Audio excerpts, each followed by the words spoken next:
Trump declares he is just getting started in address to U.S. Congress. Hello there. Welcome to U.S. Agenda. Please do not forget to subscribe and click on the notification button for information. Donald Trump delivered a lengthy victory speech at a U.S. Capitol controlled by his Republican Party. He claimed, "We have achieved more in 43 days than most administrations do in 4 or 8 years, and we are just getting started," during his address to a joint session of Congress. In typical Trump fashion, he asserted that many consider his presidency to have the most successful beginning in U.S. history. He highlighted a shift in the national sentiment towards pride and confidence, likening himself to George Washington and boasting about his electoral win. Trump's rapid start in office provided ample content for his speech, which he eagerly addressed. He listed numerous accomplishments, including hundreds of executive orders, a halt on foreign aid, reduced illegal border crossings, and withdrawal from international organizations and agreements. He also discussed his ban on transgender athletes in women's sports and efforts to eliminate woke ideology from U.S. schools and the military. Wokeness is trouble. Wokeness is bad. It's gone, and we feel so much better for it, don't we?" he stated. Democrats, who made up half the audience in the House chamber, remained silent as Trump repeatedly blamed them, former President Joe Biden, and radical left lunatics for the country's problems. Some Democrats responded by holding up small black signs with words like false and lies. The president appeared to relish the opportunity to confront his political opponents, mocking their lack of applause, reviving his Pocahontas nickname for Massachusetts Senator Elizabeth Warren, and noting that attempts to prosecute him didn't work out for his adversaries. However, Texas Congressman Al Green was not present to witness this. At the beginning of Trump's speech, Green had interrupted the president with mostly inaudible comments, accompanied by repeated gestures with his cane. Speaker of the House Mike Johnson called for order, and the House Sergeant-at-Arms escorted Green from the chamber.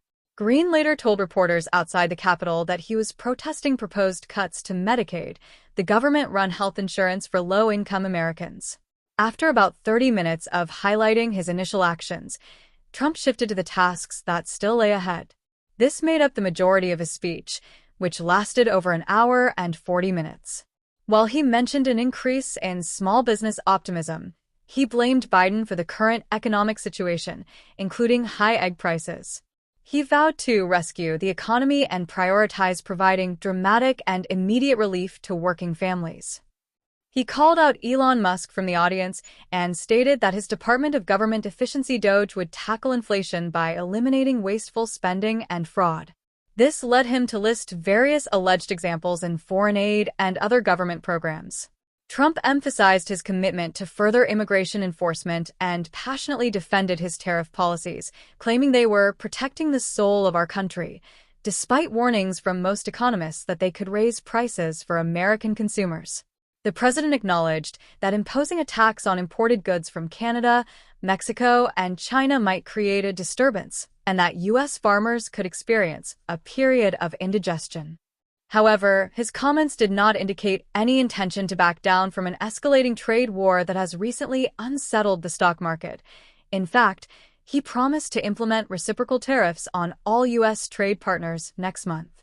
Trump reiterated his pledge to balance the budget, earning applause from Republican lawmakers, but he did not provide specifics on the significant cuts that would be necessary to achieve this.